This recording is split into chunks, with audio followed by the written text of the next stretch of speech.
Biz sizlarga sug'orishdagi juda katta xatolarni ko'rsatib bera olmadik va bugun buni uddasidan chiqdik. Ertalabda videolarni tomosha qilib o'tiruvdim, sun'iy intellektda zo'r yasalgan videoga ko'zim tushdi. Sizlar ham ko'ring, albatta foydali va juda unumli bo'ladi deb o'yladim. Ko'pchilik bilmaydi. Kunduzi quyosh tig'ida tomchilatib sug'orish ildizni pishirib boradi. Qora shlang ichidagi suv qizib ketadi. Yana bir xavf. Tomchilatib sug'orishda tuz bitta joyda yig'ilib qoladi. Bu esa ildizni sekin zaharlaydi.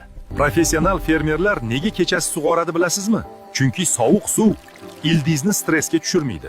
Bug'olanish ham kamayadi. Ko'p suv bersangiz, hosil ko'payadi deb o'ylaysizmi?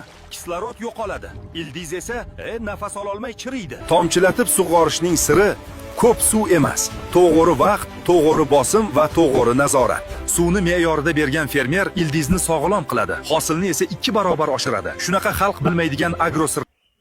Mana ko'rdingiz. Videomiz yoqqan bo'lsa, sahifamizga obuna bo'lib, bizni kuzatishda davom eting. Bu videoni esa yaqin tanishlarimizga jo'natib qo'ying. Videoni yo'qotib qo'ymaslik uchun esa saqlab qo'ying.